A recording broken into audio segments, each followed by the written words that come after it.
Oh, welcome in the latest episode of that SEC podcast. I'm your host, Michael Bratton. I go by SEC Mike on the Twitters. And there's our friend, Steven Lassan, senior editor over at Athlon Sports. Steven, how you doing, my friend? I'm feeling a little conflicted, Mike. It's week 13. We've almost reached the end of the regular season.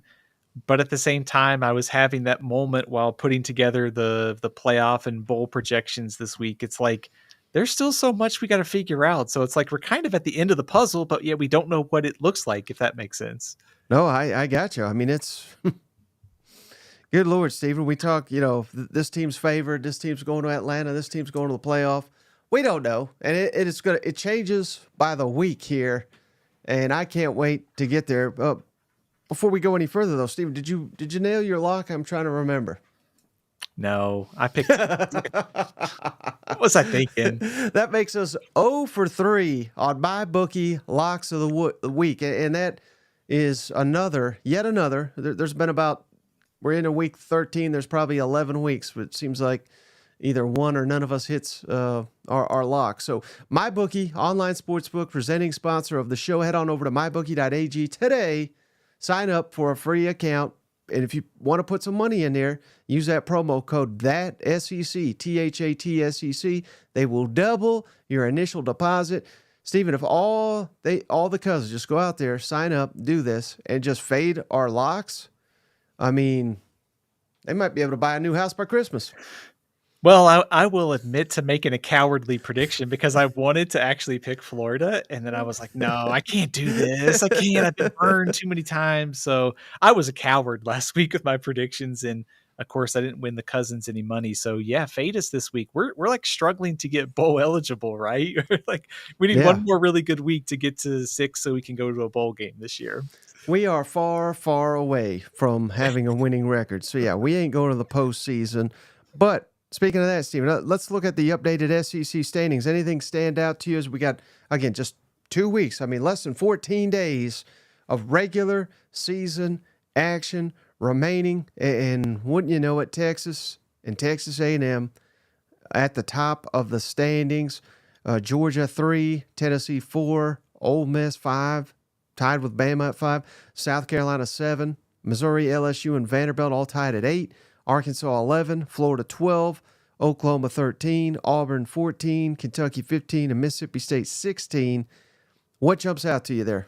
Mike, I think the first thing that jumps out to me is this is the product of not having divisions this year has created this chaotic SEC standings this season. We've got 2 teams with 1 loss that are going to play in 2 weeks, and we've got, I think, 4 with 2 losses and a handful with 3 losses. It is an absolute cluster as we come down the stretch. And I think if you go back to a couple years ago where we had divisions, this kind of would already be set. Like we would have a really good idea of who's going to be playing in the SEC championship game.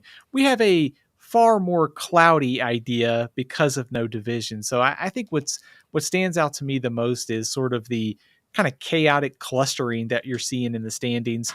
3 losses, 4 losses, even down the SEC standings there. But a lot of really quality teams at the top, obviously. South Carolina kind of surging here as we come down the stretch, and finishing strong at 5-3 also stands out considering where they were just a few weeks ago. Mm-hmm. And we are running out of time, Steven. We're going to get to your updated college football playoff projections. We're going to preview the week ahead. We got a little panic, a little hot seat talk. But before we get into all that, I'd love to share with you the updated SEC scoring efficiencies. This is what it looks like this week. And again, very simple. How many points are you scoring based on how many snaps are you taking? How many points are you giving up based on how many snaps are you facing? If you're good on defense, you're at the top of the list. If you're poor on defense, you're at the bottom. If you're good on offense, you're to the right. If you're bad on offense, you're to the left. Man, this thing is changing by the week. What stands out to you about the updated SEC scoring efficiencies? I think the biggest thing that jumps out to me is if you go back a couple weeks, Mike, that was those all teams at the top were kind of clustered together. And from last week, Georgia has kind of moved a little closer to the elite tier, and also Ole Miss kind of at almost at the very top far right. I think there's a debate because every Saturday when SEC games are on, I see this from a lot of fans. Texas is the top ranked team, but I'm not sure they're the best team. And I think what you see there is kind of what bears out is Alabama, Texas, Ole Miss, Georgia, Tennessee, all very worthy of playoff consideration and sort of this debate about which team is the best in the SEC right now. But we're definitely at the end of the season here starting to see the clusters of good teams form, kind of the bowl teams there. And of course, Kentucky, Oklahoma, Mississippi State, not going to a bowl game or trying to fight to get bowl eligible as we close out this season. Right. And those fraudulent LSU Tigers down there, don't forget them, Stephen. But I can't. Not really. They're fraudulent. But let's get into it, Stephen, with your updated college football playoff project, because that's all anybody wants to talk about these days is the playoff. Here's where Steven's got it, and he's dead wrong because I'm looking at the bubble teams already. But as always, this is a projection of where things are and where Steven projects them to be at the end of the season. And if you don't know by now, I've told you every week, but maybe it'll sink in at some point. The top four. God, Steve is just doing this for clicks. He's got Colorado at number 4. But as always, you got to remember that the top 4 does not mean the best 4 in the country. The top 4 means the highest ranked conference champions. So keep that in mind as Steven cobbled together this nonsense. But he's got Oregon number 1 as the projected Big Ten champ, Texas number 2 as the projected SEC champ, Miami, number 3, is the projected ACC champ, and Colorado. This is to tell you how stupid they're doing this. Is if we got Colorado in here at number 4, and then the rest are then we have a G5. Of course, we got to let them in this thing for some reason. It's gonna cost a Tennessee or an A&M, so we can get Boise in here. Boise at 12, facing Ohio State, number 5 in Columbus, Ohio, and then we got oh baby. Number 8, Alabama. Number 9, Ole Miss. Is the only way the SEC isn't going to win the whole thing, Stephen, is that they're going to pit them against each other in the first round to knock each other out. We got Penn State, number 6, hosting 11, Indiana. And then Notre Dame, number 7, hosting Georgia. What's the spread going to be on that one? 30, 35 points? Get the heck out of here with that. And then the bubble teams, Tennessee tops the list. Texas A&M's right there. BYU, SMU, Clemson, Iowa State, and finally, Steven's coming around. He's got South Carolina on the bubble, and now my critique is he's got them too low. So I'll get done yapping here, Steven. You give us your thoughts on all this. Mike, what a finish we're in for, because just looking at this bracket here, to your point, the seeding stands out as the biggest concern for me going forward. If I'm an SEC fan, is seeing all these SEC teams clustered in the 7 through 11 spots potentially, and they're setting up to where they're going to play in the first round or the second round, which helps teams like Oregon and Ohio State probably get further in the bracket. I think the biggest takeaway from me right now, and probably the hardest point kind of debate, is what happens if Indiana loses this weekend by a lot to Ohio State. I think Tennessee should be in at that point. I know, and that's assuming Tennessee beats UTEP and Vanderbilt down the stretch. But I think we're setting up for a debate, and this is assuming, always dangerous to assume at this point of the year, but if Ole Miss and Georgia win out, I think they will be in. I think Tennessee is going to be fighting to get from outside the bubble to inside. Now, there is a little bit of a catch here. What if the committee throws us a curveball this week and ranks Tennessee ahead of Ole Miss? It's not crazy to think about. I'd be surprised, but hey, the committee does strange things, so I don't think we could be totally surprised by it. But I think right now, counting the conference champion, the SEC is likely to get at least 4 teams in. Keep an eye on what happens with Indiana this weekend.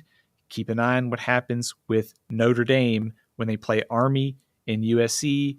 And of course, that top rank SEC champion comes down to Texas A&M, Alabama, still in that discussion as well. depending on how these next few weeks break out. So it feels like we have a good idea of which teams are in, but also trying to figure out how to actually order these teams is going to be a kind of interesting debate down the stretch. And let me ask you this, Stephen. If Notre Dame drops a game remaining, they got, Army, which I believe is undefeated, and they got Southern Cal at Southern Cal. If they lose either one of those, will Notre Dame make the playoff, you think? I think they would be out at that point because they have a really bad loss to Northern Illinois on the resume. I mean, I'll go full MACtion here for you. Northern Illinois is solid in the MAC, but they're not the best team in the MAC this year. The good win over Texas A&M carries some weight. Certainly, the win over Louisville was good. Louisville lost to Stanford last weekend, so that hurt, and they will be falling out of the top 25 this week. So I think at that point, if you lose to, albeit Army is ranked, I'm not so sure that they're quite as good as the AP has them. But if they lose to Southern Cal, who's just fighting to get bowl eligible, you would have lost to two teams who could be 6-6. I don't think they're getting in. And then, pardon my ignorance here, Stephen, but how are they doing the Big Ten? Is it like the SEC now where it's, I don't believe there's divisions, right? So they're just taking the top two to go to the championship? That's right. Yeah, no divisions in the Big Ten. And right now, those four Big Ten teams are still all alive for the conference championship. You know, Oregon beat Ohio State earlier this year. Penn State lost to Ohio State. So Indiana playing Ohio State this weekend will provide some clarity. Long ways to go, but I think maybe this is also another point.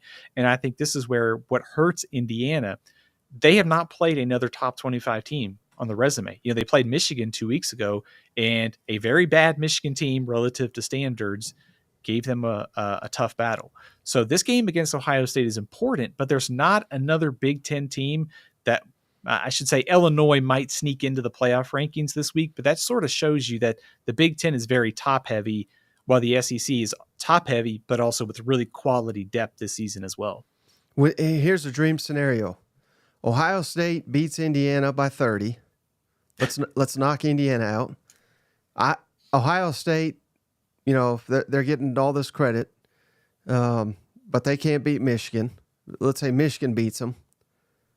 And then I think that would probably send Penn State to the Big Ten championship, and then Oregon beats Penn State by 40. Could we go with one Big Ten team in the playoff if all that happens? I would probably guess they would go with two. But to your point, though, this is kind of what interests me is I don't think if I'm any of these teams on the board, I don't think I feel great right now. I mean, Oregon's 11-0. They're off this week before they play Washington. I don't know that I feel good about that because of what could happen the next couple weeks. So I think that's kind of why if I'm a Tennessee fan or Texas A&M or Texas and I'm sweating out the bubble at this point, I'm looking at going, what happens if Ohio State loses to Michigan? What happens if Indiana gets pounded by Ohio State?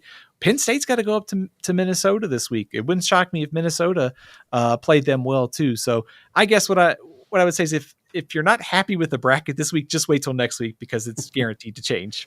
Right. And as crazy as things have gotten, they always seem to get even crazier during rivalry weekend. So, man, I'll be here for a lot of these Titans, hopefully, outside of the SEC to fall. And quite frankly, I don't think anybody's safe in the SEC either when it comes to rivalry weekend. Agree with you. I mean, Texas and Texas A&M, not only implications for the SEC championship, but very significant for the playoff. We saw what Auburn did to Alabama last year when Alabama was favored. Georgia Tech has played Georgia tough in recent years. So, I mean, everything is still on the table for all of these teams down the stretch. And I think that's what adds to the intrigue is it's a new system, new teams in the conference, no divisions, but also we have a very wide open path to the 12 in the next couple of weeks. But also we get into this 12-team playoff. And if those are the teams in there, I mean, I think there's probably 8 or so teams that can win it this year. It feels very wide open. Mm-hmm. And then shout out Chase. He gave us $5. He says, been saying it for weeks. After this weekend, so looking ahead to rivalry weekend, South Carolina-Clemson will be a de facto playoff game for an SEC 5th or an ACC 2nd argument. But, man, that'd be something, wouldn't it, if South Carolina blasted them in Death Valley and punched their ticket? I know it's unlikely, but I would love to see it. Oh, I think they're beating Clemson. I'll go ahead and call my shot. I think South Carolina's winning that game. I think it's just the way that South Carolina is trending the last couple weeks. So South Carolina was 21st in the playoff rankings last week. Washington State and Louisville and Kansas State all lost ahead of it. So they are going to move up. If you look at like the bubble kind of scenario right now, it's pretty incredible to think that they're on the bubble given where they were like in September this season. I mean, after the loss to LSU and then getting pounded by Ole Miss, I think Mm-hmm. it's pretty incredible just thought that we're sitting here thinking that South Carolina has a chance to make the playoff. And it's not crazy because when you could start getting into some scenarios that if you take care of business against Clemson, what happens if SMU loses to Virginia or, California the last week of the season? So, I mean, the fact that they're just on the bubble is pretty incredible, but also it's not that hard to start thinking about scenarios where it's a lot, but it could happen that they are in the conversation for that last spot come Sunday. Right, and A&M, what happens with them if they drop a game? Can you rightly have A&M ahead of South Carolina if they both have 3 losses and they did face each other? So that's another one possibly. So I may be rooting for Texas if I'm a South Carolina fan, and that just to kind of to knock A&M out. Yeah, I think that's right. I think at that point, if you have the two teams with the same record and they're head to head and they're in that same kind of quadrant box, I would think South Carolina jumps, Texas A&M at that point. It is, we talk about these scenarios and it is interesting to think about like what happens if Auburn beats Texas A&M and then Texas A&M beats Texas. Like, what does that mean? So the scenarios of chaos are not just limited to the Big Ten or ACC. I think, as it looks like to me now, I think the Big 12 and ACC are only likely to get one team in each. BYU losing on Saturday night was good for like the SEC's chances of getting more teams in. Same thing for the Big 10. So looks like at large will be dominated by Big 10, SEC, and one from Big 12 and ACC.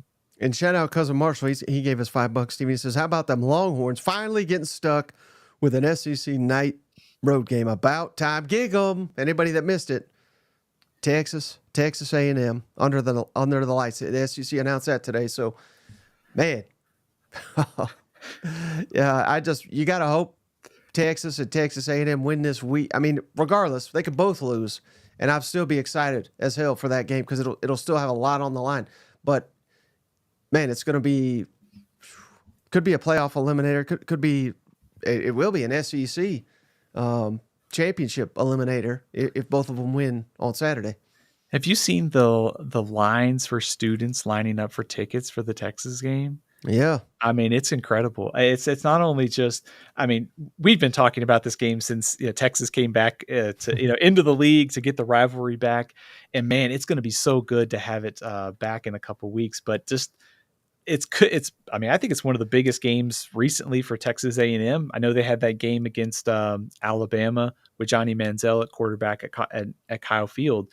But I mean, it's got to be up there, right? As one of the biggest games at Kyle Field history, just because of everything at stake and the rivalry coming back in the SEC. I heard Billy Lucci, he called it the biggest game in program history. And I think you can make that argument. You know what?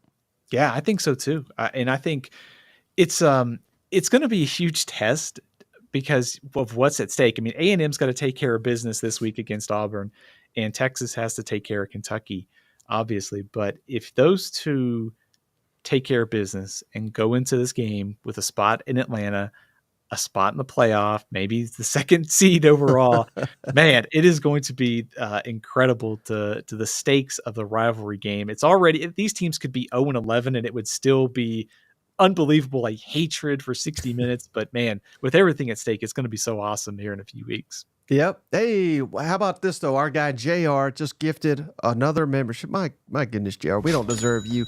We don't deserve you. He's given Chris McKnight a membership. Chris, welcome to the family. Thanks to JR. Appreciate you, brother.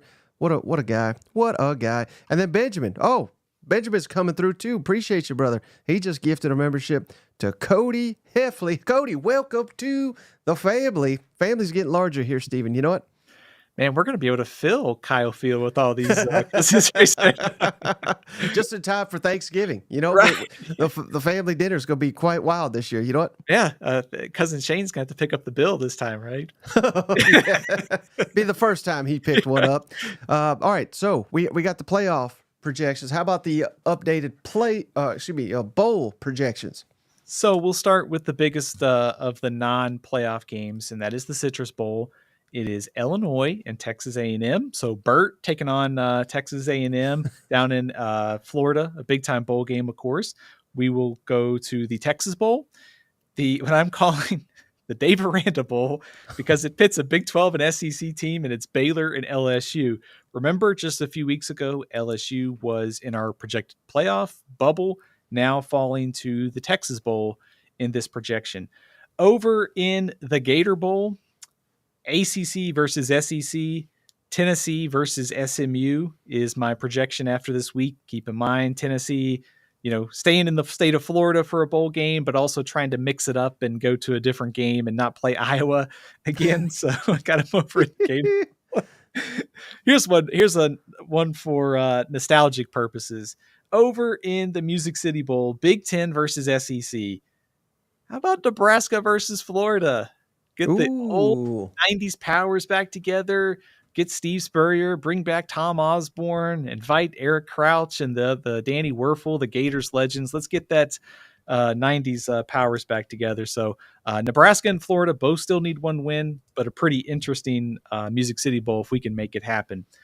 Down in the ReliaQuest Bowl, Big Ten versus SEC, Iowa versus South Carolina. That'd be a really nice landing spot for South Carolina after where they were just a few months ago. Las Vegas, Pac-12 teams, if they're in the Big 12 or Big 10, they play here against the SEC. Arizona State versus Missouri. In the Birmingham Bowl, let's go with Virginia Tech versus Arkansas. And the Liberty Bowl, we will go with Kansas State versus Vanderbilt. Oh, baby. So, man, Florida fans, they just want to know, Steven, does that mean you got to win in one more or two more? We're going to go with one. Okay. Right now. I told you they would win 6 games this year, right? Yeah, you nailed it. So we'll get to the previews here in just a moment. But before we get into all that,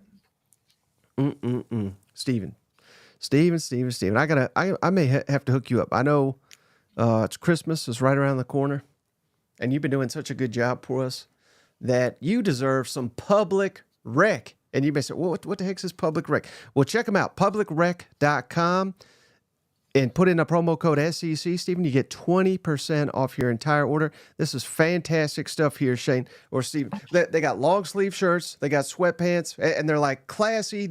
Like if you were going to get married in sweatpants, you're going to get married in these sweatpants. I mean, they're the nicest pair that I own, Stephen, and you get the ones I got are called the Daymaker pants. And what's great about it, it's not just small, medium, large. You give specifications on what sizing, what waist you are, what length you are. They'll make it perfect just for you over at publicrec.com. Cannot recommend these enough. And now that it's getting cooler outside, thankfully, thank goodness, Steve. I mean, it's going to be 80 degrees here in Nashville. Feels like it for Thanksgiving. But it's finally getting cooler out. You're going to need to stay warm. Get you some Public Rec long sleeve and sweatpants. They're very, very good. And with this promo code SEC, you get 20% off your entire order over at Public Rec. I cannot recommend them enough. I see what you did there. Mike, I was just thinking the other day, it's like, I always need a few new shirts to wear when I come on your show. Sometimes I actually have to check the YouTube channel to make sure I did the same shirt the week before. So that's a good deal. Do they make those in, like, let's say a red color for a coach in Tuscaloosa, maybe? They come in 10 different colors. Okay. So they got you all covered over there at Public Rec. And yeah, the cousins try to get me too. See, even if I wear the same shirt back to back, sometimes I get lazy. I forget to do a wash. They're like, we seen that shirt yesterday, so I apologize. If next time I see that, I may have to switch in the middle of a show. Mike, I think it's pretty simple. guys like me and you, we're just grinding during the season. I don't know if you saw this too. Like Fran Brown, the coach of Syracuse, of course, he's a former Georgia assistant. He said after wins, he doesn't want to use soap. So then they win. He's like, winners get washed. So I guess that's just it. Guys like me and you, we're so dedicated to talking SEC ball that we forget to maybe worry about which shirt we're wearing, right? Right, and Liquid says, "Hell, man, I wish I thought I was looking for the cornbread code. It's I believe it's just SEC or cornbreadhemp.com Liquid, so you can still take advantage of that offer while you're there. But all right, Steven, I need some of those after the playoff projection. well, you're gonna need it here too, buddy, because it's time to talk some panic, some hot seat. We have reached the point of the season, Steven, where I think a lot of these teams that are panicked, they're probably over the panic. They're ready to fire somebody. So this is a mix of panic. So it's a mix of hot seat talk. Who are you most concerned about heading into Week 13? Let's start with Tennessee. Tennessee fans and the college football playoff. I'm going to move the panic meter from 3 last week, I think was fair, to 6. Because Tennessee's chances of making the playoff definitely went down after losing to Georgia. However, a lot can still happen these next 3 weeks. I always say this every year. It's all going to work itself out. Most years it does, but it sounds good. So we'll stick with it. But yes, Tennessee, I think certainly a little bit more reason to panic after the loss, but there's still so many dominoes here. We mentioned Ole Miss. Like, what if Ole Miss loses to Florida? What if Georgia loses to Georgia Tech? You've got Indiana and Ohio State to play this week. Notre Dame still has 2 tough games. How A&M handles Auburn, what happens with Texas. So I think if I'm Tennessee, I am more panicked about the playoff hopes, but at the same time, I still look at their 3 weekends of data points left. And if Tennessee takes care of business, they will either be probably in the playoff field or just right there on the bubble where the committee is deciding between Tennessee and maybe Indiana. So it's not lost just because Tennessee fell to Georgia. Mm-hmm. Well, how panicked are you that this defense that failed to give up or successfully didn't give up, over 20 points all season, and then Georgia did that in about nearly a half, a little bit over a half. But defense was, I think it was feasting on a light schedule. I think it was feasting on some bad quarterbacks, some injured quarterbacks. Doesn't mean they're bad, but hell, I took a hell of a lot of heat for saying I think South Carolina's defense is better. I still think that. I'm worried about Tennessee's defense a little bit. After watching the game on Saturday, I checked out the Pro Football Focus advanced stats on Carson Beck, and according to them, he dropped back about 41 times in a pure passing drop back, and he was only pressured 5 times the whole game. To me, I thought coming into that game, like that's one of the areas that Tennessee had made progress in the last couple of years was having that deep defensive line to affect Carson Beck and be able to match up against the Georgia at the line of scrimmage. And also just going back to the week before where Georgia had so much trouble blocking the Ole Miss front that you thought James Pierce and those guys should be able to affect him. So that was a little concerning. And Tennessee's sack numbers have been a little low at times this year, but sometimes it's not necessarily sacks; it's just like quarterback hurries. So it wasn't too alarming. But after Saturday, in an environment where they needed them to show up, they didn't, and as a result, Georgia went on that 31-7 run to beat Tennessee. Mm-hmm. And a lot of your talking points is about Tennessee missing the playoff. If they go 10-2 and they're the first team out, do you think the fans will view it as a failure? Because we're in this weird space now where it's playoff or bust. And, I mean, that's kind of wild to say. I don't know. What's your thoughts on it? I don't think it would be a failure. I mean, that's just like, I think Tennessee fans obviously want to get in the playoff and they want to do some damage, but winning 10 games with a first-time starter at quarterback and also the progression that they made, even if we are a little bit more concerned about the defense after a spot where we thought they would step up. I mean, still winning 10 games in the SEC is no shame. Beating Alabama, It's still, I think it'd be a successful season. Maybe, how do you feel about that? Mm. Successful for the defense, but And that's a good point, Mike. Because it is 2 years in a row that the offense has kind of sputtered in SEC play. right. I think something has to change, and doesn't mean it has to be drastic. But they're going to lose a lot of guys on the offensive line. They're probably going to lose their standout running back. Going to lose some receivers, maybe some tight. I mean, it could be significantly worse next year. Now, if Nico progresses, and we're all crazy. I mean, there's people after the Oklahoma game were ready to write him off. He's garbage. First road start, garbage. Come on. But year 2, he needs to take a big jump. He has to, because I don't think he's going to have near the support that he does now. And I'm sure they'll be active in the portal. But I think on the offensive side of the football, I think the roster is not going to be as talented. So the over-under for Tennessee was 9.5 by most places, and they got a chance to get to 10. I would look at that as probably a successful season, not by much, but to your point, there is a little bit of missed opportunity because you are going to lose some guys on defense. You're going to lose some guys on offense, and especially offensive line. Everybody's going to be looking for help in the portal in the offensive line. There's already chatter about how many receivers are going to demand a lot of NIL in the portal this cycle. So it seems like to me that there will be some areas where Tennessee will regress next season, which requires Nico making the jump to sort of offset some of those losses. And that's very possible. I honestly thought he would have a better first season. And that's kind of why I thought coming into this year, Tennessee was a little bit undervalued in the playoff mix, was because they would have that high level quarterback play that we saw, not necessarily getting back to the Hendon Hooker statistics, but I thought they'd be better than last year. And it's the statistics in SEC play are going to end up bearing out pretty close, it looks like. Right. And this is what I'm talking about. Shout out Thomas. Nico doesn't handle pressure well. Well, who the hell does? What was the difference? If you didn't 2 weeks ago. Thank you, Steve. That's right where I was going. I mean, he looked awful against Ole Miss because he was getting pressured the whole game. No pressure. He looked incredible. I mean, this is Tom Brady didn't look good with pressure in his face. You know what I mean? And we're talking a guy that started 10 games here. Can't handle pressure. I mean, none of these damn guys can. So that is. Hell, Jackson Dart couldn't. I think Jackson Dart's the best quarterback in the league now. But I guess LSU, he couldn't get it done in the second half because he was getting pressured. That's Pamela's got a good point. Sellers looks pretty damn good under pressure, but that's because he's like Cam Newton 2.0 over there. You know what?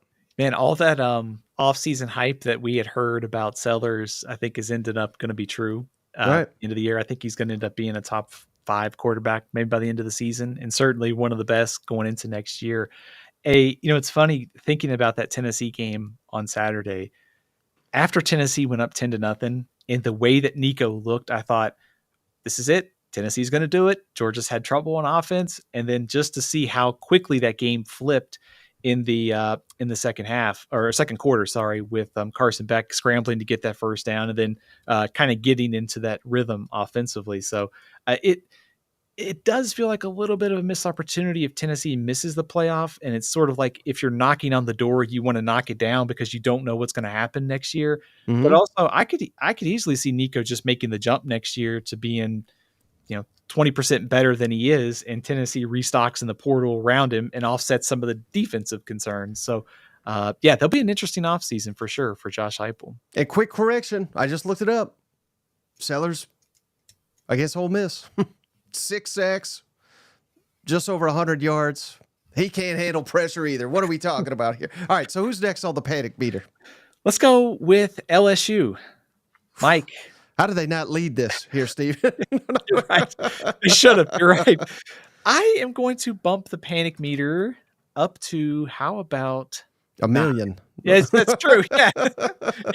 Here I was thinking that maybe 9 is too high. Maybe 10 isn't enough.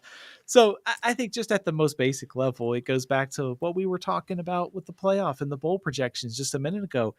LSU was in the playoff mix a few weeks ago, and now they've fallen out, and they're not going to be in the top 25 this week. I mean, I think they'll beat Vanderbilt and Oklahoma just kind of on first glance, but also not a ton of confidence in this team right now. Brian Kelly, the sideline demeanor. I mean, you got players mad at you during the game. He's involved some in play calling. Garrett Nussmeier has been not as good as he was early in the season. Offensive line completely regressed. I mean, giving up 7 sacks to a Florida defense that has had major questions at some point this year. And that doesn't even get to the defensive side of the ball and the concerns we've seen this season. If I told you on Saturday morning that LSU was going to outrush Florida and control the ball for 41 minutes to 18, you probably would have said LSU won easily, right? Yeah. And instead, they come up with their third loss in a row. So I've got LSU at a 9 on the panic meter. Frankly, it probably should be 10 because I think now you're starting to question sort of long-term kind of where is this program going under Brian Kelly. Well, here's the deal, Stephen, because again, I've been all over the map on LSU, but this is more or less what I expected from them. Now, they to your point, they were in the playoff discussion. They were in the SEC. They were in the SEC discussion somehow last week, even, and it showed how fired up they were about that performance. But this is a team like the Ole Miss game. They didn't deserve to win that. I mean, they made the play at the end. We'll credit them for that. But the stats that were so overwhelming last week in their favor, and they lost it, it was even more in Ole Miss favor. Yet LSU won. So I kind of feel like that's a little bit of a wash. You won a game you probably didn't deserve to. You lost a game maybe you didn't deserve to. But in one you make the plays, one you don't when in the critical situations. But this is kind of who I thought LSU was going to be. So I'm a little less. Well, panicked is maybe not the right word, but I was panicked last year because I was the idiot that said LSU's going to win the national championship, and with that offense, they should have done it.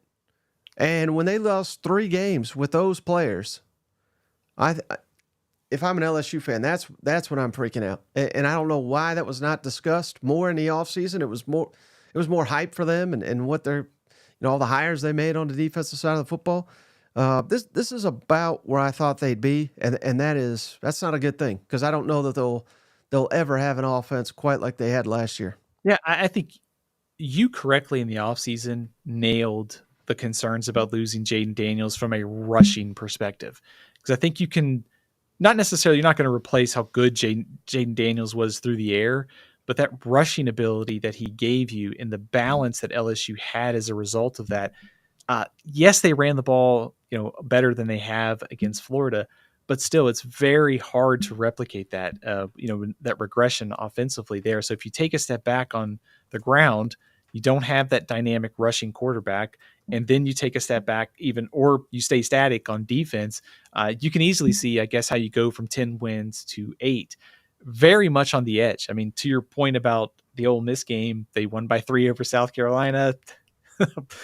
Obviously, I know the circumstances of where most people will go with that one. But I think the question for me this offseason is, number one, Brian Kelly has to decide, or I think number one is keeping Bryce Underwood in this recruiting class together. Number one. Number two, it's when Brian Kelly was at Notre Dame, there was a season where he went 4-8, and then he sort of reinvented himself in the program. And after that, they started winning 10 games pretty much every year until he went to LSU. So I think that's the question is, number one is finish the recruiting strong, but what tweaks as a program do you need to make to get back to the top of the SEC? And if that's certainly, it's got to be personnel on defense. You're going to lose some guys in the offensive line. You're going to have to restock there. I think Nussmeier could probably benefit from another year back at LSU, but I think it's fair to start to wonder, it felt like they had been moving forward. It feels like maybe more they've either regressed or they've gone just side to side without that improvement. And that's the question this offseason is, what tweaks to get back forward can they make to get in there in 2025? Mm-hmm. And shout out cousin Blake here. He just gave us $10, Steve. He said, my first game in the swamp, and I got to watch Florida whoop the hell out of them Tigers. Go Gators. what a first game to see, right? Yeah. DJ Lagway coming back. The crazy ending too, getting that long touchdown run. The crowd went crazy. So, man, the excitement was back in the swamp, wasn't it? That's like the right. But I did want to ask you this, Stephen. How big of an indictment, if at all, I think it'll be pretty huge, personally, if Notre Dame makes the playoff before Brian Kelly at LSU. It's a pretty big indictment, I think. Granted, the SEC schedule and Notre Dame's schedule sometimes is probably a little bit better than it gets credit for nationally. But at LSU, with the teams that Brian Kelly has, I think he probably should have had a playoff appearance now, going to, especially this year with the expanded playoff. Mm-hmm. Maybe Coach Elko was right. That dang politician over there, don't go over there. And they said, I wouldn't talk about him. But all right, any other panic or hot seat talk you want to tackle here? Yeah, I think a panic meter to look ahead to this week is Texas A&M, and just the fact that they are going on the road to play Auburn a week before they get Texas. So I think what would concern me is two things. What does Vegas know? The fact that it's a very small spread in favor of Texas A&M, that probably makes you a little nervous if you're an Aggies fan. But also just Auburn has had this tendency to, under Hugh Freeze, to probably pull an upset that it shouldn't, or a near upset, I should say, with Alabama and Georgia last year, and lose to teams that it has no business losing to. And he check that part. He's got that covered. He's got that part covered. So where is the win this year? Is it A&M? Is it He's Alabama? Running out of time, Stephen. Right. I don't think it's going to happen. Well, the good news is he could hit the recruiting trail for sure pretty soon. The upset may be that he's not involved in a scandal yet. That's probably the upset. True. Very true, Mike. But no, it is a tough matchup going on the road with your playoff hopes at stake. So I think just with the tradition, sort of the history for Auburn at home, I would probably put the panic meter if I'm Texas A&M at like 7 this week. Mm-hmm. Well, how about this though? And you showed me that. I really should have saved that. Here we go. Let's just say Auburn does the unthinkable, and beats A&M, but then A&M turns around and beats Texas. Ooh, they'd miss Atlanta. They need because Georgia would go. I just did it, but maybe we need Alabama. Let's say Alabama loses to Oklahoma. As unlikely as that is, no, they still wouldn't. Oh wait, here we go. We need A&M to win that one. I'm struggling to find scenarios here to where it could actually happen. There you go. Boom, nailed it, Stephen. Here it is. Here's the path. A&M to make the SEC championship. If they lose to Auburn, they obviously got to beat Texas, and they'll need Alabama to lose, and they're in. I mean, as simple as that, right? There you go. That's right. And then if they win the SEC, then they're a top 4 seed. Yeah, that's actually not that crazy, I guess, as we all these crazy scenarios we've thrown out this year. So, I mean, if the simplest path for Texas A&M is just beat Auburn, just beat Texas, and you're probably getting in at that point. The other kind of angle to this is if you're Texas A&M, don't you want Texas to just take care of business against Kentucky this weekend too? That way it sets up the 10 wins, right. High profile matchup of Texas coming in there. But the other part of that would be if Texas loses to Texas A&M, don't they go to the bubble too? Because they don't have, their resume compared to some of these other teams is going to be lacking in marquee wins, right? Here's a nightmare scenario for the 12th man. And I think this is highly realistic, Stephen. Let's say Alabama wins out. They go to the SEC title game. A&M wins out, which means they beat Texas, knock Texas out of the SEC, maybe knock Texas out of the playoff, but then A&M loses to Bama in Atlanta. I think A&M's out of the playoff. I think Texas is in. If Texas A&M loses in the SEC championship game after beating Texas and Auburn, I don't know. I guess it would come down to what Texas A&M and Tennessee for that last spot. Yeah, well, I think it might be Texas because I don't think they'd put a 3-loss A&M in there. I think they would. I think if they beat Texas and they would go to the SEC championship game, and as long as they don't get annihilated, I actually think they probably would get in. Okay, maybe we'll do a wager on it here. You got to dress up like a No, I guess it would be me. I'd have to dress up like I don't know. I ain't doing that. I don't want to dress up like one of those guys. Maybe one of us should put a wager on, I don't know, cornbread hemp or something. Yeah. Our good friends over there. Yeah. No, I don't know. It's going to be fascinating, but I'm right there with you. I want them both to win out to set up just this. I mean, it's already going to be an epic, epic game, but I want it to be the best game of the year. You know what? Yeah, for sure. I mean, just everything, like I said, everything is at stake here for both teams. And so it's why this week it's almost like you hope. I know if you're like a Florida fan or you're probably not rooting this way, but it's like I hope all the favorites just keep winning to set up the Ole Miss, the Georgias, the Tennessees, all these teams having a shot at the playoff, because I think there's a real chance that if the bracket plays out, two SEC teams could make the national championship. Certainly the Final Four, but just the stakes for Texas and Texas A&M, just the rivalry being back, the first year for Texas in the conference, what could be at stake that Saturday night for playoff and SEC championship game. It is going to be an unbelievable atmosphere there in College Station, and just with everything in the stakes. I still think I just think if A&M wins the next two and they don't get blown out in the SEC championship game, I just don't know how you leave out a team that played in the SEC championship game. But man, your guess is as good as mine. It's the first year of this 12-team thing. Hey, how about this, Stephen? Have you heard this from old Crump down there? Appreciate you, Crump. He says the chairman of the committee says they aren't going to hold losses against teams in the championship game. I have not heard that. Have you heard that? I have heard that. Now, in true committee fashion, they have given some kind of ambiguous answers at other times. Right. I think in a similar question, but that has been the general, I think, theme is that they probably will not penalize teams in conference championship games. Well, try selling that to Georgia. True. I think that's yeah. They sure as hell did it last year. Yeah, I think Georgia had a pretty good case to be in there last year. I think the catch with the championship games would be if the margin of victory is like, so I'm talking like 40-10 or something, and it's not close. Right. That would be detrimental to your playoff hopes. Okay. Anyone else that you're panicked about here, Stephen? Mike, I think a few coaching things here. If you're like LSU or you're a Kentucky, how panicked are you about your offensive coordinator situation? Oh, I'm pretty panicked. Yeah. And anybody that missed it didn't. I'm sure LSU fans well aware, but the rest of y'all, maybe you missed it.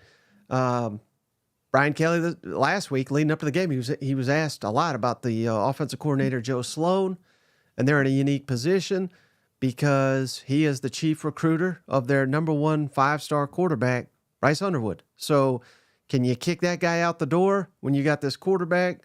I don't know. But again, in this era, in the old days, you'd sign him and then you'd say, "Oh, he's fired." You can't do that anymore because he's going to go on to Michigan, perhaps, if you do that. So, you almost have to stick. And to compound it, the whole game, he had the play sheet in his hands against Florida. It didn't help. But that was, I don't recall seeing that during his time at LSU where he had the play sheet like that. And I think and that was another reason I was down on LSU. Mike Denbrock, I don't think he got enough credit. And where's he at now, Stephen? I believe he's at Notre Dame, which they're marching their way perhaps to the playoffs. So I think that was a real loss. And again, it compounds all this. I think that's a tough issue. I don't think Brian Kelly can move on from him. An interesting scenario could be Joe Sloan is a former East Carolina quarterback, and East Carolina needs a head coach. So maybe the polite thing would be to push him to take that job if he's offered it, and you could get a chance to start over at coordinator. The other thing that's also interesting is with the expanded staffs and the ability to go out and hire more now, they've sort of changed all that. I mean, in theory, you could hire move him to a different role and keep him on as co-offensive coordinator and go hire someone else. But the drop off as far as, LSU's stats within SEC play is, pretty concerning, like on a per play basis. I mean, last season they were over, I think 7, and now they're down around 5 yards of play. Meanwhile, Mike Denbrock and LSU and Notre Dame's offense is 11th in the country in scoring right now, over 30 points a game. So it has been a steep drop in production, but I also think just watching it, the Denbrock's play calling and rhythm and everything was just better.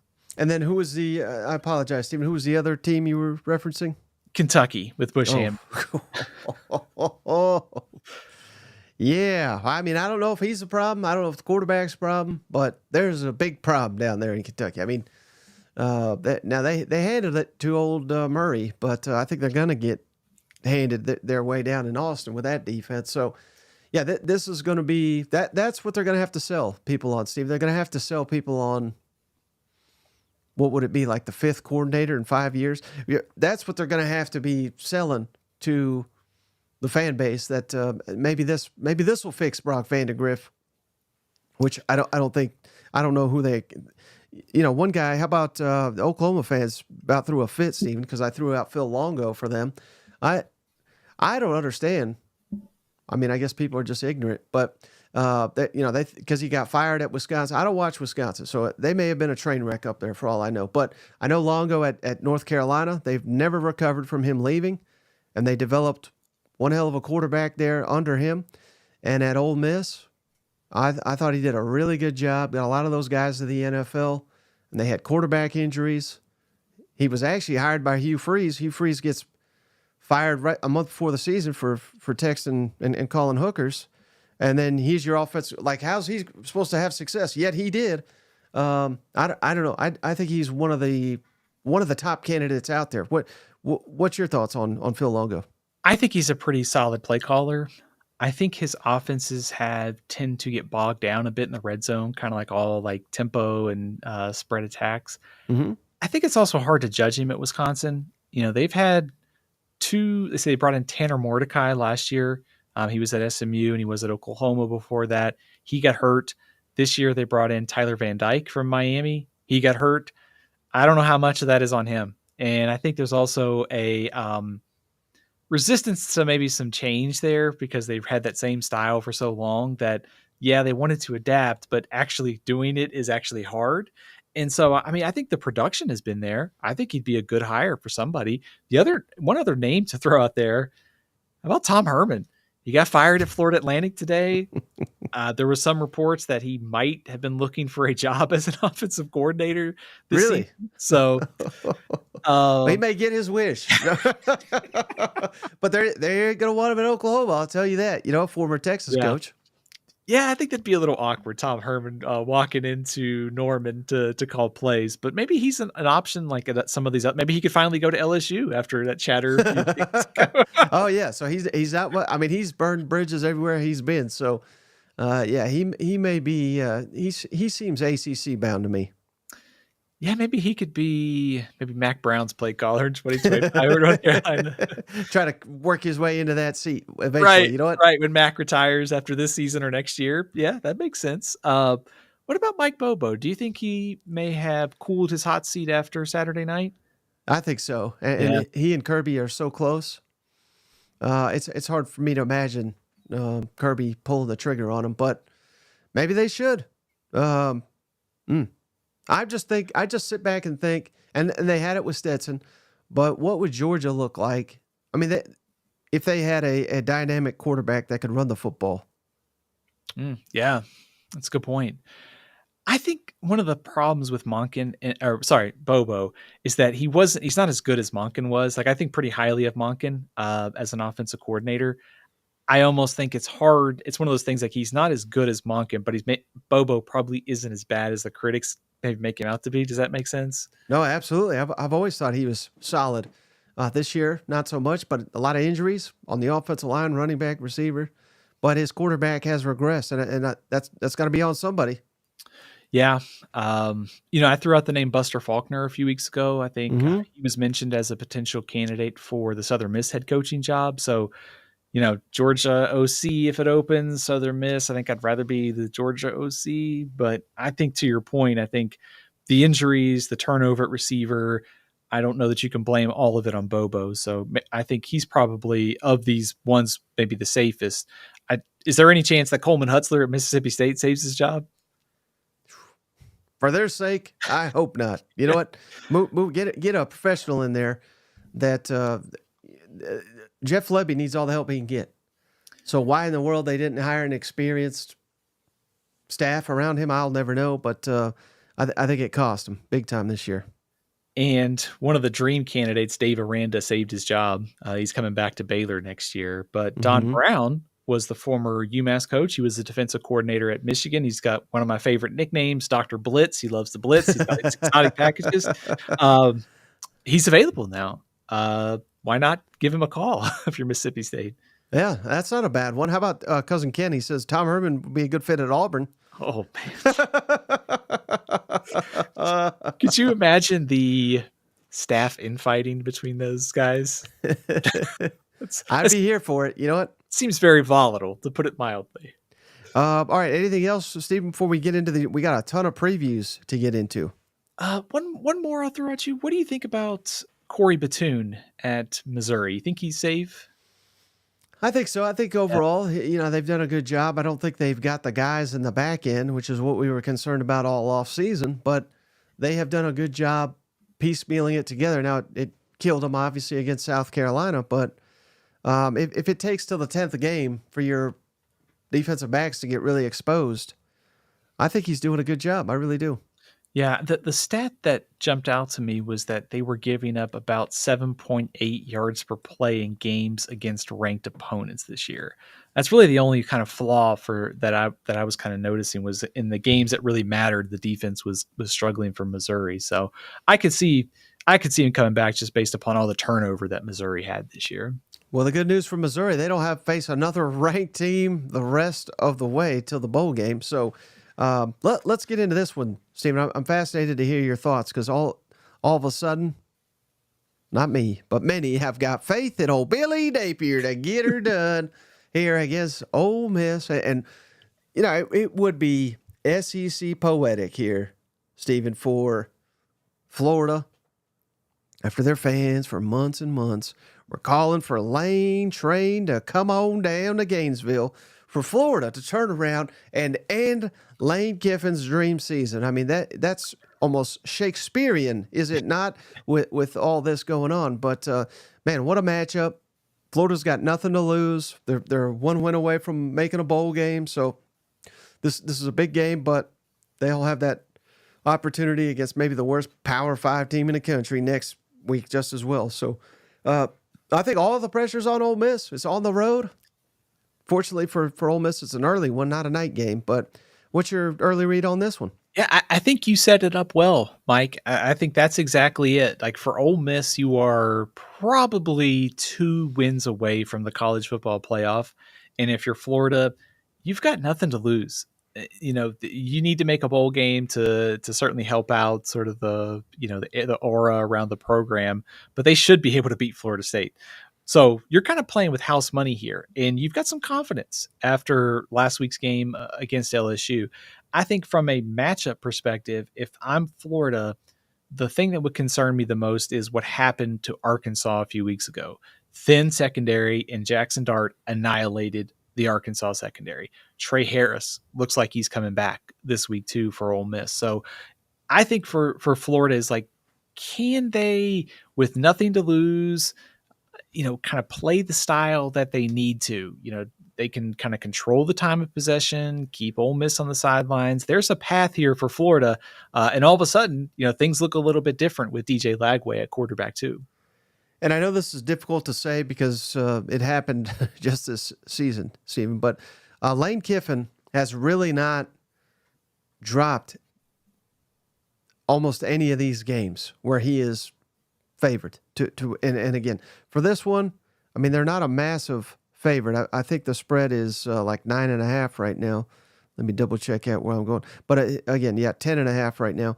But it was the Kentucky one. But aside from that, I mean, there's a reason we called him Lane Whiffen. He just couldn't win the big ones, but he took care of all the ones he was supposed to. So this is another one where you're supposed to win. So I don't know. I think he'll have his team ready. I mean, how could you not? How could you let one slip away when you got your backs against the wall and they're saying it's playoff or bust for the rest of the year? They're already in that mentality. It's hard for me to see Ole Miss not showing up or getting sloppy, but Florida's got life. DJ Lagway, I think I'm trying to project ahead to next season. I mean, he's probably in my top 3.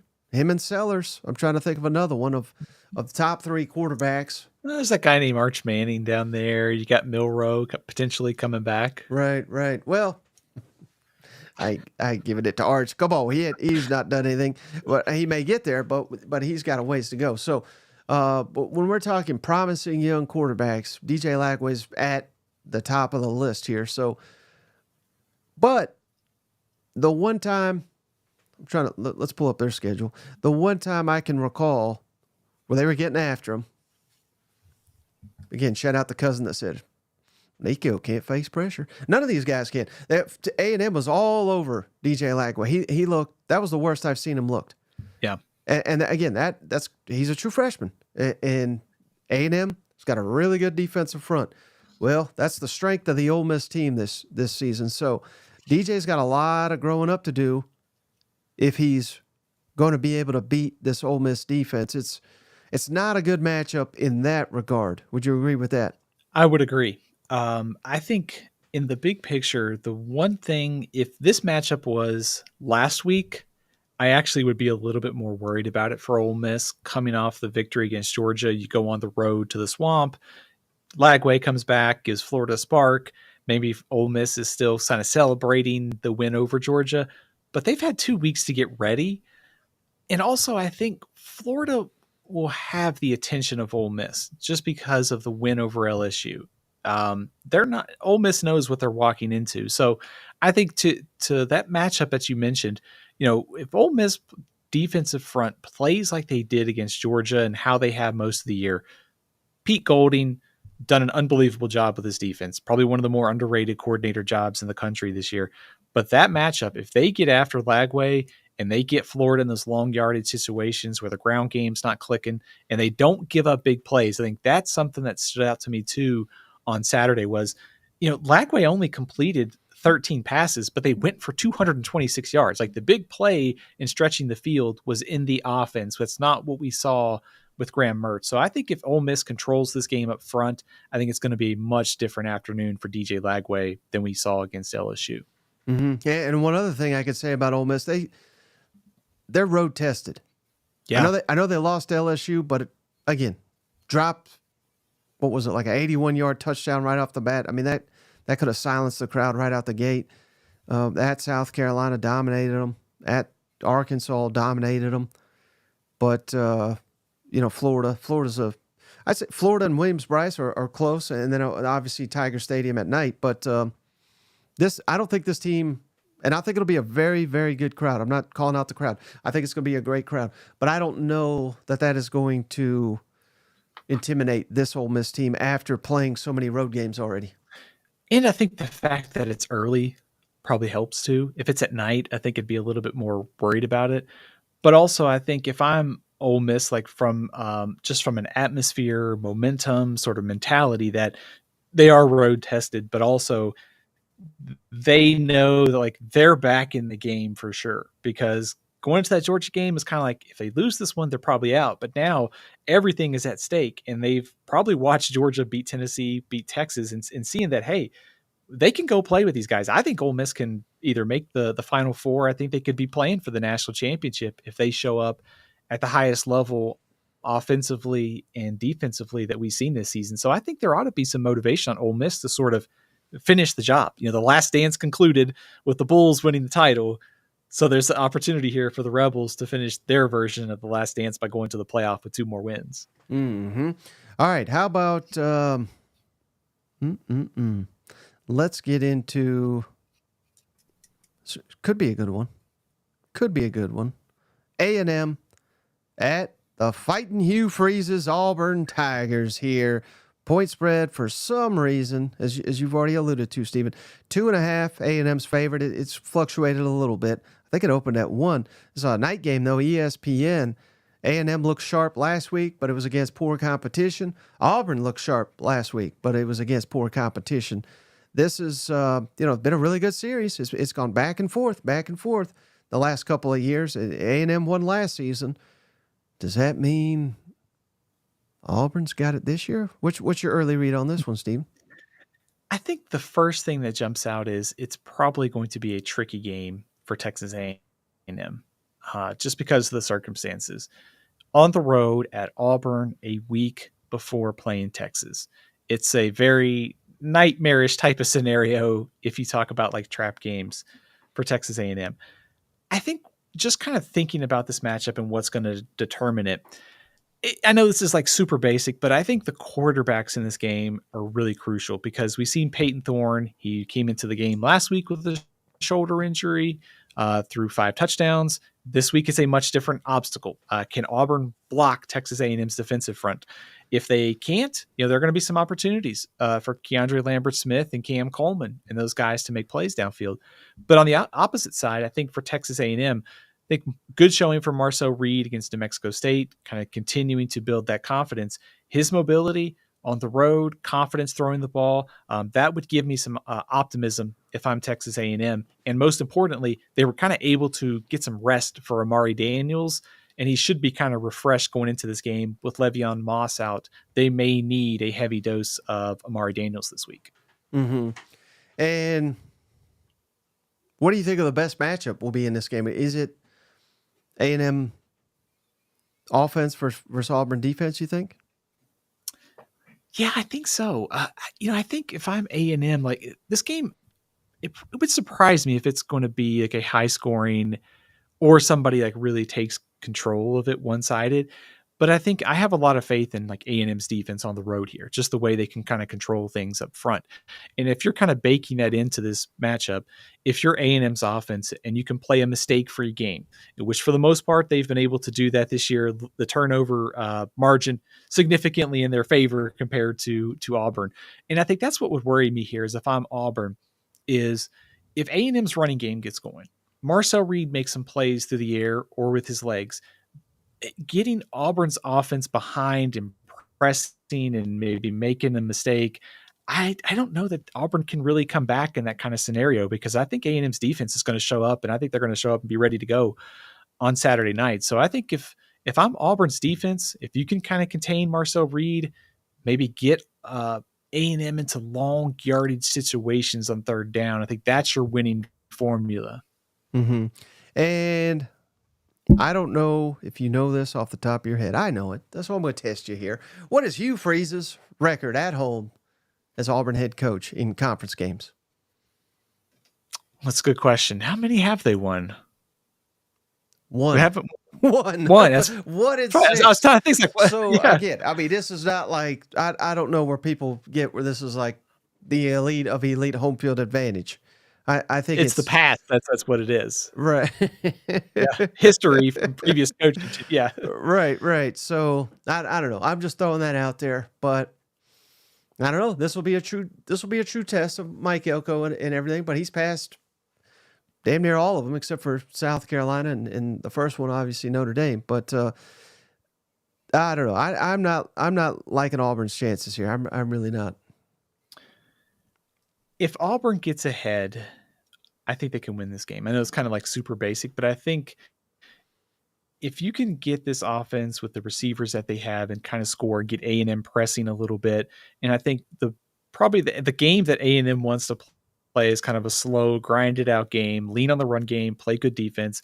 But I think if Auburn kind of scores and gets them behind and you're forcing A&M to throw in third and longs, I think they got a chance. I mean, Auburn is 9th in the country in defensive success rate, 13th in the country against the rush in defensive success rate. So the advanced metrics a little bit higher on Auburn, probably just on your basic accounting metrics this season. So I think that plus the setup, just the fact that A&M is going on the road a week before Texas would make me a little bit nervous if I'm Texas A&M. Mm-hmm. How about this one, Stephen? Alabama at Oklahoma. Oklahoma's had 2 weeks to prepare. The Sooners desperately need them a marquee victory.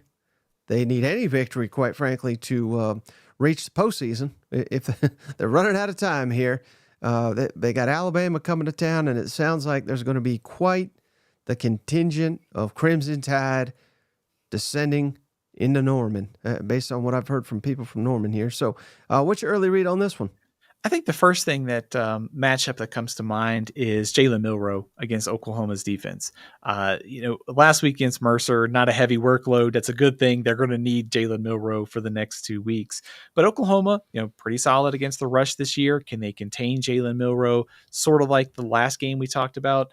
Can you get him into obvious passing down situations? He kind of carried this team against LSU. So I think if I'm Oklahoma, just looking at this matchup, the offensive shortcomings for this team and the turnovers, they can't have that same formula repeat on Saturday. If they want to win this game and get to a bowl game, it's got to be a clean afternoon for their offense. They can't have turnovers, can't be putting Alabama in short yardage situations. So I think how does Oklahoma contain Jalen Milroe is really important. And then on the other side, if you're Oklahoma, you've had 2 weeks to get ready for this game. You've had a couple weeks under Joe John Finley with him and making some tweaks to this offense. Can they throw anything out there that gives them any kind of advantage, something new, something different, because they're going to need it to beat Alabama for sure. Mm-hmm. And do we have any idea? I don't know if it's been announced yet, Stephen. I apologize, but Oklahoma, what do you think their plan will be at quarterback? Do you think they'll stick with Arnold? I would stick with Jackson Arnold for a couple reasons. I think you have to know whether or not he's your guy for next year, because I think Oklahoma may have to bring a quarterback in regardless. And I think he still gives you the best chance here. The mobility of Hawkins is obviously a big plus, but I would stick with Arnold. Should give some credit too. I mean, for Alabama's defense, and certainly, earlier this year it wasn't looking so hot. But since that second half, like a South Carolina somewhere in there, they've kind of turned it around, only given up 20 points in their last 3 games, and that includes a shutout against Missouri. So it's kind of the worst case scenario if you're Oklahoma.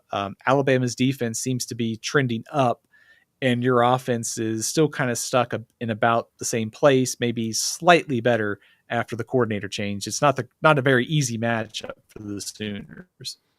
Well, they scored 59 on Maine, Steven. Come on now, give them a little bit of credit here. But yeah, I mean, this seems like a nightmare. I mean, the only thing I could, come up with is, like I said, they desperately need a marquee win, and this is something to build around. But you just got to wonder. Even the defense has been outstanding for the most part. But they're letting go of the rope a little bit, and how could you not, the way the offense is playing? But will they keep it going, or because if the defense gives in, then this is, we could be talking a 40-point ball game on your field. I don't know how many times Oklahoma's been blown out in Norman, but I think we're trending that way if the defense doesn't do its part and has to play its best football game of the year just to keep this one close. It wasn't an offensive explosion necessarily, but the South Carolina 35-9 game, I think, would definitely qualify as kind of a blowout in Norman. A lot of that was turnover driven, of course, by Oklahoma. Also, we have to wonder too, like, what does Oklahoma's receiving core look like? Are they going to be able to get Deion Burks or any of these other playmakers back? One of the concerns, I think, too, for Oklahoma, pass defense at times. Good receivers have been able to exploit the corners. And, of course, with Brian Williams, Jeremy Bernard, just trying to defend Jalen Milroe is a task in itself. So it does feel like Oklahoma's probably going to need maybe like a defensive touchdown, something on special teams, a +3 in turnover margin to have a shot at the upset. Mm-hmm. How about this one, Stephen? Vanderbilt at LSU. Vanderbilt's had 2 weeks to prepare, get some rest. They needed it. They were banged up a couple weeks ago, and LSU, their defense been on a bye for about a month now. But coming off of 3 straight losses here for Brian Kelly's team, and all, I would have bet everything I had, Stephen, that there's no shot Vanderbilt would have a prayer in Tiger Stadium. But things are changing. I know this is a night game. Will the fans show up? I think they'll show up, but will LSU, and particularly the defense, show up against the fighting Diego Pavias? I don't know. This is a real opportunity, I think, for Vanderbilt to get another win that nobody could have seen coming in the offseason. What odds would you have given me in the preseason to guess that LSU has the same overall record and SEC record as Vanderbilt going into this game? Pretty steep, right? Yeah. I mean, that kind of illustrates where we are with this game. Is Vanderbilt at 6-4, LSU at 6-4, LSU reeling a bit. I know Vanderbilt dropped the game to South Carolina, but they're kind of playing with house money at this point. I mean, getting to like 4 wins was considered a good season.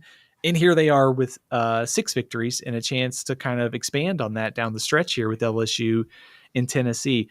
We know LSU's had trouble with mobile quarterbacks too. Here comes Diego Pavia. I mean, assuming he's 100% after getting banged up against South Carolina. So I think this kind of goes to a style game. If you're LSU and the offense shows up and they shake off last week, LSU's passing game, if they get ahead here, it's going to be difficult for Vanderbilt. But if Vanderbilt and Pavia control the style, low possessions, Pavia's rushing ability, if he can even replicate close to what Jalen Milroe did on the ground, Vanderbilt's got a chance to make this a heck of a lot more interesting, I think, than maybe the spread or most people think. And if you thought Brian Kelly's seat was hot today, wait till he loses a night game. Remember, Brian Kelly never lost a damn night game. Remember that? Well, we can't say that anymore because he got his ass destroyed by Alabama. If Vanderbilt comes in there, I don't care if they win by 1 point. They may not let him coach another game down there. I mean, it's a lot of pressure, and I don't know, Steve. This offensive line that I was told was elite. Well, they give up 7 sacks last game, and they are just not the same without Dellinger. Nussmeier seems to have no trust, no ability to step up in the pocket because I think he knows the interior is just going to get pushed right at him. So Vanderbilt's not even one of the best defenses, but you give Clark Lee 2 weeks to prepare. I would imagine he's going to have a pretty solid game plan going up against a guy that he used to coach for and knows very, very well. You know what? Yeah, absolutely. Mike, I think that's a great point. I think giving Vanderbilt 2 weeks to get ready, giving Clark Lee 2 weeks to figure something out defensively. And we saw this with Texas. I mean, Texas was able to move the ball, but they generated a couple turnovers, kept Vanderbilt in the game. Feels like they could throw a lot at this offensive line and really kind of slow this game down to a halt, which is what they need to win.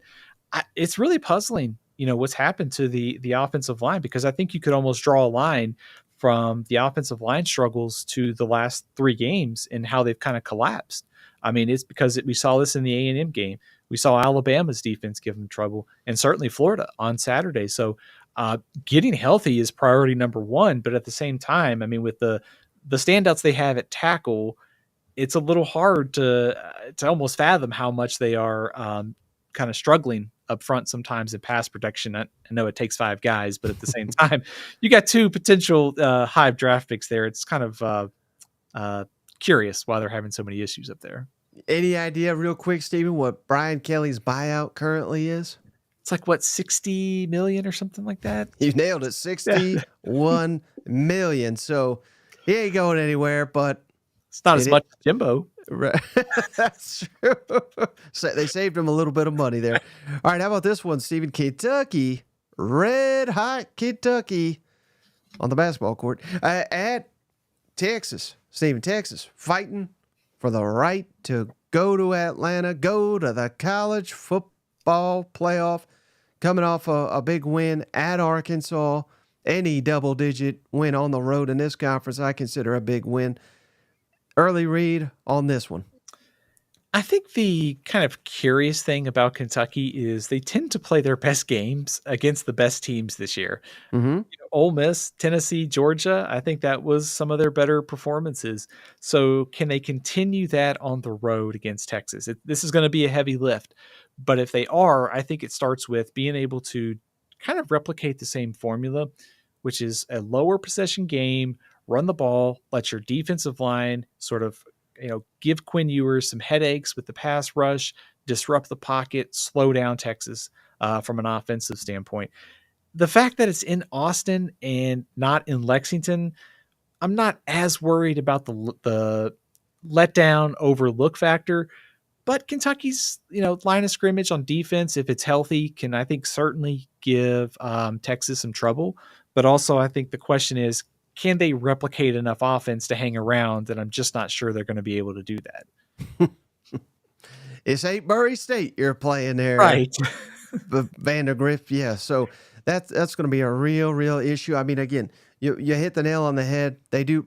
Look at Ole Miss. They played well against them. Georgia, but that's the only scenario where I think this is even a competitive game. Where if Texas is looking ahead to A&M and Kentucky's going out here and just play out of their minds and just don't screw up, which all they have done is screw up this year. So this is another one. I'm struggling to where, what's the point spread here? I mean, I'm struggling to figure out a way. Texas favored by 20.5. I'm struggling to figure out how Kentucky's going to cover, not win the football game. I'm trying to figure out how in the world they can cover against this team. That's the same question I had when they played Ole Miss too, and we saw what happened with Kentucky winning that game. But it feels like this is going to be a heavier lift. I just think, given where we are in the season and Kentucky's shortcomings offensively, to go on the road to Austin with everything that Texas has at stake, seems like it's going to take a lot to go right. And I think kind of what you were getting at, if the formula is like Texas doesn't show up, like looking ahead, it's probably going to be hard for Kentucky to do that. But I do think if you're Texas, there are some things you want to see in this game. Continue to be able to be physical at the offensive line and be able to run the ball. Quinn Ewers has to play with a little bit more consistency. You want to see him hit some of those deep passes more consistently. So I think even if Texas covers, there are things that you want to see if you're Texas before you go into next week's game against Texas A&M. Mm-hmm. Now we got one more conference game, Stephen. Missouri at Mississippi State. Mizzou favored by just a little over a touchdown here. Any early read on this one? I think the question coming into this game is, we saw last week, like Brady Cook looks to be close to 100%, if not 100%.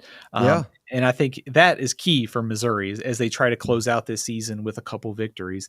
And I think on the other side, if you're Mississippi State, you've got two more chances to get a win in SEC play. If you had to kind of pick between Missouri and Ole Miss, this one's probably a little bit more favorable. It's in Starkville. Missouri's coming off the loss to South Carolina. A lot of emotions spent after a close game. So coming off an off week, there's an opportunity here for Mississippi State. I go back to that game against Tennessee 2 weeks ago. They ran the ball really well. Can they replicate that against Missouri? Can Michael Van Buren kind of get back on track? He was a little bit up and down against Tennessee, but with Brady Cook back in the lineup and even off last week's game, I think you have to like Missouri's chances here to go into Starkville and get a win. Right. And this game, for me, Stephen, is all going to be about, can you get Missouri up for it now that their playoff hopes are dashed? That's going to be big. But at the same time, now maybe because they knew their lives were on the line. I mean, I thought the South Carolina performance, I thought that was their best overall game of the season. So can we get that again, even with the playoffs not out there? I don't know. But it'd be a damn shame if Missouri finally figured it out. Now they're eliminated from the playoff. Going back to that game on Saturday, it's kind of funny how, first of all, can Missouri play a normal football game for the first time in a couple of weeks? The Indians have been insane. But there was also that moment early in the first half, it felt like South Carolina is just going to win this game running away. And then Missouri came back. So I think despite knowing that things were slipping away last week, they came back and made it a close game. And of course, the lost by 4 points. But I think that would sort of give me some confidence that, yes, they're out of the playoff mix, but they haven't quite packed it in yet. And it also goes back to just, I don't think Brady Cook wants to finish his career at Missouri with 2 losses, or 3 losses in a row, which sort of makes me think that this team will be motivated enough to finish out the year against Mississippi State and Arkansas as favorites and potentially win. Cousin Shane says, what if Kentucky beats Ole Miss and Texas on the road? I mean, I guess Kentucky's the best team in the conference if that happens. Give Mark Stoops a contract extension, right? At a higher buyout while we're at Yeah. it. Bush Hampton getting another one too. All right, how about this one, Stephen? Arkansas, Louisiana Tech. Got to get it. This is a must-win to get into the bowl consideration here. Solid performance against Texas, but clearly not enough to get the win. What's your early read on this one? Louisiana Tech is 4-6 right now. Arkansas should win this game. I do think Louisiana Tech is more dangerous than they were a few weeks ago. They are actually much improved on defense. They were awful last year, but they are holding teams to 21 points a game. Full caveat, Conference USA not exactly loaded with great quarterbacks and great offenses. So some of the numbers might be skewed a little bit by Conference USA play. They did play NC State earlier this year, and they led, and they only lost by 10.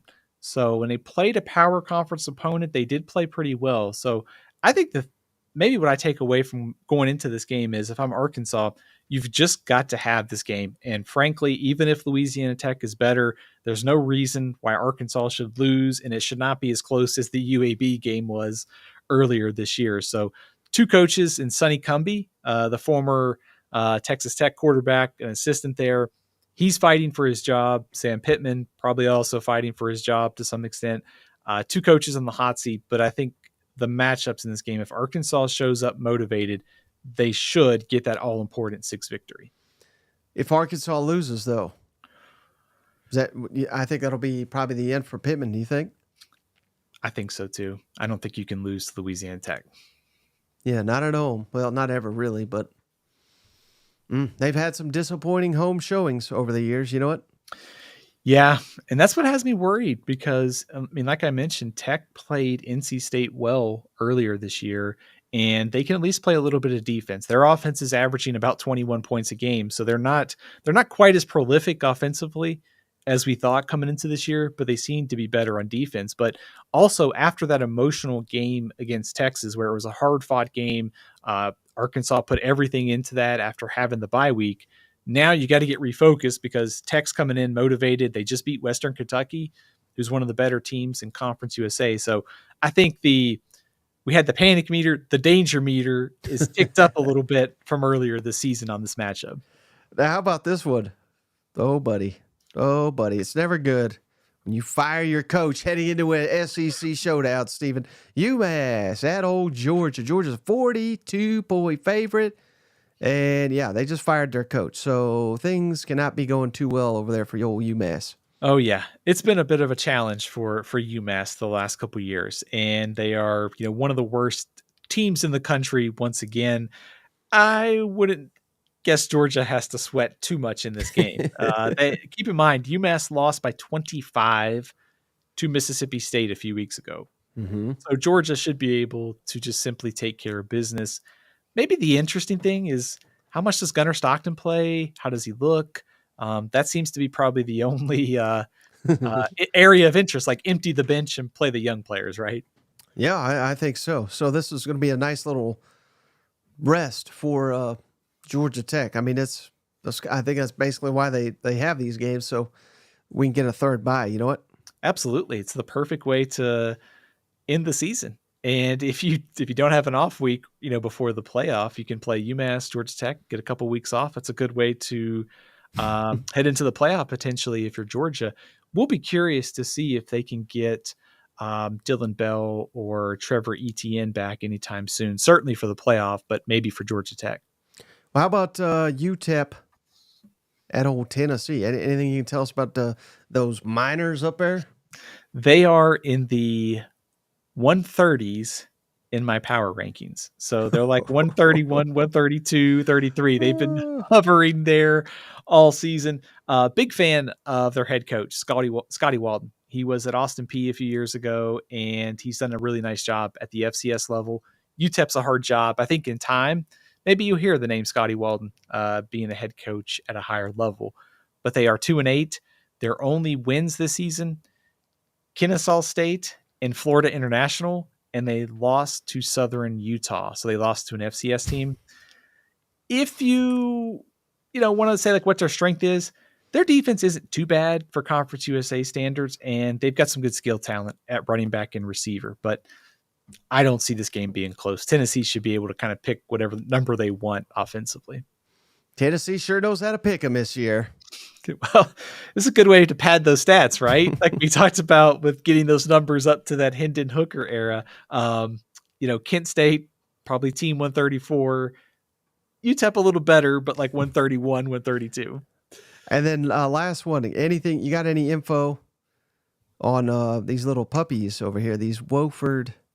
I don't know what they are, but they're little doggies here. I think they're the Terriers, aren't they? Oh, goodness. Yeah. Terrier versus Gamecock. You got to take the Gamecock every time. Oh, we can't pick against South Carolina, Mike. This team is rolling, and I suspect that this is the perfect timing for this game before the Clemson showdown in 2 weeks. You can keep the wear and tear on Lenore Sellers to a minimum and get him out and keep him healthy for that game against Clemson. But, Wofford's an FCS team. They're 5-6. I think they lost to Mercer, who just lost to Alabama. They lost to them 22-3, I believe, just a few weeks ago. So honestly, very minimal threat here for South Carolina, given how they played the last couple weeks. Mm-hmm. Yeah, this is going to be a week getting prepared for Clemson, if you ask me. But yeah. Any chance we get some upsets this weekend, Steven? Any, without revealing your picks, you'll be back Wednesday to do that. But are there any that you're and again, it's the favorites, of course, Ole Miss, Georgia, Tennessee by wide margins, Texas by 20, Arkansas by 23, Mizzou by 8, Alabama 14, A&M by 2.5, LSU 7.5. Are you feeling like we'll get at least one upset this weekend? I would lean to the favorites holding serve on first glance. I think if I had to rank the danger meter here, I think A&M and Auburn would be pretty high on that list. Otherwise, I think the favorites are probably going to hold serve. Certainly Tennessee, Georgia, South Carolina, and Arkansas should. It's just a question of whether we get an upset in SEC play. Maybe Ole Miss at Florida would be second on that list behind Texas A&M and Auburn. Cousin Shane chimes in, hickory dickory dock, Dabo about to get rocked. Of course,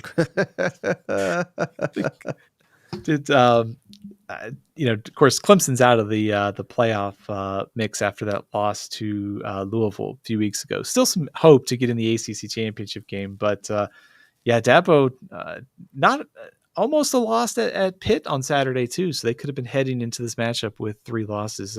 Not looking like a playoff team this year. Wait, but if they win the ACC, they're in, right? Yeah, they need some help though. That's kind of the challenge for them. Is Miami and SMU are in the driver's seat to get to the conference championship game. Yeah. Oh, bad. Must be tough for old Dabo. But all right, anything else we need to hit on before we hop off the line, Steven? One little nugget on Clemson real quick is Pitt's defensive line just gave their offensive line a lot of trouble. So you think Dabo's getting a little bit worried about Dylan Stewart and Kyle Kennard in a few weeks. So. Yeah, no doubt. I mean, he's must be losing sleep right now, wishing he could go to the portal and get some linemen, but he refuses to go to the portal. You know what? Yeah, he needs some cornbread hemp this week as he starts watching some of that tape on South Carolina. Yes, he does. Well, Steven, before you go, as always, can you tell the cousins how can they follow you? How can they find your work? Absolutely. You can check out all my work at athlonsports.com. I'm at Athlon Steven on Twitter and Steven L. CFB over on Facebook and Instagram. Well, we certainly appreciate you stopping by, Steven, dropping all this knowledge on us. We'll be back tomorrow, 7 o'clock Eastern, 6 Central. Please like, subscribe, share, all that jazz. We really do appreciate each and every one of you. We'll catch you on the next one. Uh-oh.